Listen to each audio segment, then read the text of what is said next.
જય Dwarkadhish, welcome to my YouTube channel Diya cooks creation. આજે આપણે બનાવીશું રાજસ્થાનનું પ્રખ્યાત એવું ગટ્ટાનું શાક, એકદમ રાજસ્થાની સ્વાદ સાથે। ગટ્ટાનું શાક બનાવવા માટે મેં અહીંયા એક મિક્સર બાઉલની અંદર એક વાટકી એટલે કે 1 કપ જેટલો ચણાનો લોટ એડ કરી દીધો છે। ચણાનો લોટ એડ થઈ જાય ત્યારબાદ તેની અંદર હું અહીંયા 2 મોટી ચમચી જેટલું તીખું લાલ મરચું એડ કરી દઈશ। મરચું એડ થઈ જાય ત્યારબાદ અહીંયા 2 મોટી ચમચી જેટલો ધાણા જીરાનો પાવડર એડ કરી દઈશું અને અડધી ચમચી જેટલી હળદર એડ કરી દઈશું। હળદર એડ થઈ જાય ત્યારબાદ તેની અંદર હું અહીંયા અડધી ચમચી જેટલી હિંગ એડ કરી દઈશ। હિંગનો સ્વાદ ગટ્ટાની અંદર બહુ જ સરસ આવશે। અડધી ચમચી એટલે કે સ્વાદ પ્રમાણે મીઠું એડ કરી દઈશું। હવે તેની અંદર અડધી ચમચી જેટલો અજમો આ રીતે હાથની મદદથી ક્રશ કરીને એડ કરી દઈશું અને 1 મોટી ચમચી જેટલી કસૂરી મેથી ક્રશ કરીને એડ કરી દઈશું। બધા જ મસાલા એડ થઈ જાય ત્યારબાદ તેને આપણે સારી રીતે લોટની અંદર મિક્સ કરી દઈશું। તમે જોઈ શકો છો આપણા મસાલા બધા જ સારી રીતે મિક્સ થઈ ગયા છે। હવે તેની અંદર હું અહીંયા 1 મોટી ચમચી જેટલું દહીં એડ કરી દઈશ। હવે 1 મોટી ચમચી જેટલું તેલ એડ કરી દઈશું। જે માપથી દહીં એડ કરો તે જ માપથી તેલ એડ કરવું। વધારે પડતું તેલ એડ કરશો તો આપણા ગટ્ટા બોઇલ થતી વખતે જ ભાગી જશે।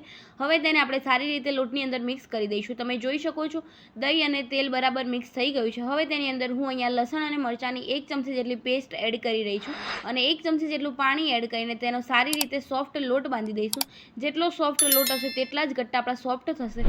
હવે લોટ બંધાઈ જાય ત્યારબાદ તેને ઢાંકીને 5 મિનિટ રેસ્ટ આપીશું। અહીંયા મેં ગટ્ટા બોઇલ કરવા પાણી ગરમ કરવા મૂકી દીધું છે। પાણી ગરમ થાય ત્યાર સુધી આપણે જે લોટ બાંધેલો છે તેની અંદરથી ગટ્ટા તૈયાર કરી દઈશું। અહીંયા મેં ગટ્ટા તૈયાર કરવા માટે હાથ ઉપર તેલ ગ્રીસ કરી દીધું છે અને તેની નાની સાઇઝનું લોયો લઈ લીધું છે। તેની અંદરથી પતલા એવા ગટ્ટા તૈયાર કરી દઈશું। તમે કોઈ પણ શેપમાં ગટ્ટા તૈયાર કરી શકો છો। જો તમને જાડા ગટ્ટા ફાવે તો તમે જાડા પણ કરી શકો છો।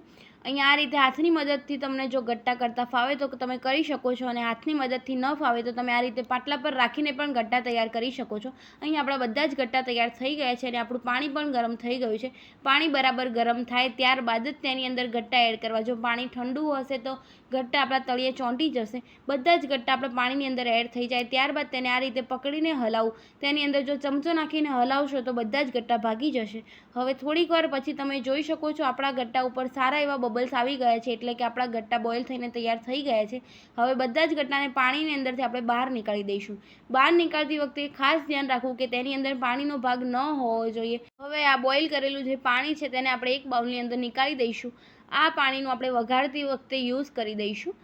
હવે આ બધા જ ગટ્ટા ઠંડા થઈ ગયા છે તેને આ રીતે આપણે ચોપ કરી દઈશું। તમે કોઈ પણ આકારમાં તેને ચોપ કરી શકો છો। વધારે પતળા કે વધારે જાડા ચોપ ન કરવા। હું જે પ્રકારે ચોપ કરી રહી છું તે પ્રકારે આપણે બધા જ ગટ્ટાને ચોપ કરી દઈશું। તમે જોઈ શકો છો આપણા બધા જ ગટ્ટા ચોપ થઈ ગયા છે।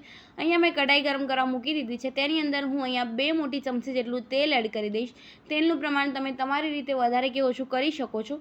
તેલને બરાબર ગરમ થવા દઈશું। તેલ ગરમ થઈ જાય ત્યારબાદ તેની અંદર હું અહીંયા 2 મોટી ચમચી જેટલું જીરું એડ કરી દઈશું।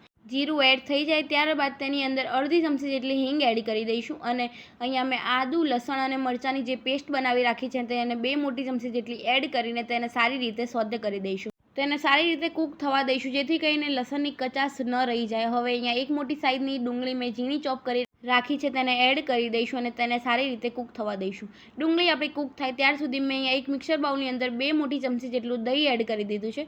દહીં એડ થઈ જાય ત્યારબાદ તેની અંદર આપણે મસાલા માટે 2 મોટી ચમચી જેટલું તીખું લાલ મરચું એડ કરી દઈશું। હવે તેની અંદર 2 મોટી ચમચી જેટલો ધાણા જીરાનો પાવડર એડ કરી દઈશું। ધાણા જીરાનો પાવડર એડ થઈ જાય ત્યારબાદ તેની અંદર હું અહીંયા અડધી ચમચી જેટલી હળદર એડ કરી દઈશ।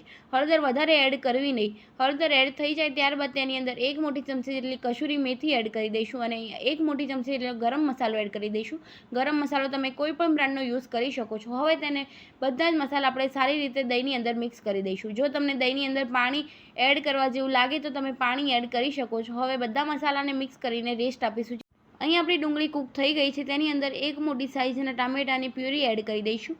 હવે તેને આપણે સારી રીતે કૂક થવા દઈશું। ટામેટાની પ્યુરી એડ થઈ જાય ત્યારબાદ તેની અંદર તરત જ સ્વાદ પ્રમાણે મીઠું એડ કરી દઈશું જેથી કરીને આપણા ટામેટા ઝટપટ કૂક થઈ જાય। હવે ટામેટાને આપણે સારી રીતે કૂક થવા દઈશું। થોડીક વાર પછી ટામેટા આપણા કૂક થઈ જાય ત્યારબાદ જે દહીંની અંદર આપણે મસાલો મિક્સ કરી રાખ્યો હતો તે મસાલાને એટલે કે તે દહીંને આપણે એડ કરી દઈશું। દહીં એડ કરતાની સાથે જ તેને સતત આપણે મિક્સ કરતા રહીશું જેથી કરીને આપણું દહીં ફાટી ન જાય અને તેનો સ્વાદ સારો આવે। દહીં બરાબર એડ થઈ જાય ત્યારબાદ તેને એક બોઇલ આવે ત્યાર સુધી સતત આપણે મિક્સ કરતા રહીશું। તમે જોઈ શકો છો આપણું દહીં સારી રીતે એવું કૂક થઈ ગયું છે। હવે થોડીક વાર પછી તેની અંદર તેલ છૂટું પડી જાય ત્યારબાદ જે આપણા ચોપ કરેલા ગટ્ટા હતા તેને એડ કરી દઈશું અને તેને સારી રીતે ગ્રેવીની અંદર મિક્સ કરી દઈશું. તમે જોઈ શકો છો આપણા ગટ્ટા સારી રીતે ગ્રેવીની અંદર મિક્સ થઈ ગયા છે. તેને આપણે થોડીક વાર માટે કૂક થવા દઈશું અને અહીંયા જે બોઇલ કરેલા ગટ્ટાનું પાણી હતું તે પાણી આપણે એડ કરી દઈશું. ગટ્ટાના શાકની ગ્રેવી વધારે પાતળી કે વધારે જાડી ન રાખવી. હવે આપણે તેને સારી રીતે મિક્સ કરી દઈશું અને તેને ઢાંકીને થોડીક વાર માટે એટલે કે 5 થી 7 મિનિટ માટે કૂક થવા દઈશું. 5 મિનિટ પછી તમે જોઈ શકો છો આપણું ગટ્ટાનું શાક સારી રીતે કૂક થઈ ગયું છે અને શાકની અંદર તેલ પણ છૂટું પડી ગયું છે. હવે તેને આપણે સર્વિંગ પ્લેટમાં સર્વ કરી દઈશું. સર્વિંગ પ્લેટમાં સર્વ કરતી વખતે તમે જોઈ શકો છો ગટ્ટાની ગ્રેવી એકદમ થીક કે એકદમ પાતળી નથી અને તમે જોતાની સાથે જ મોંમાં પાણી આવી જાય તેવું રાજસ્થાની સ્વાદ સાથે આપણું ગટ્ટાનું શાક તૈયાર થઈ ગયું છે. જો તમને મારી આ રેસીપી ગમી હોય તો લાઈક કરજો, શેર કરજો અને કમેન્ટ કરજો. કમેન્ટ બોક્સમાં મને જરૂર જણાવજો કેવી લાગી મારી આ રેસીપી. અને હા, મારી ચેનલ પર જો નવા હોય તો ચેનલને સબસ્ક્રાઈબ કરી દેજો અને બેલ આઇકોન જરૂર દબાવજો જેથી કરીને મારી અવનવી રેસીપી તમને સૌથી પહેલાં જોવા મળે. જય દ્વારકાધીશ. હરે કૃષ્ણ.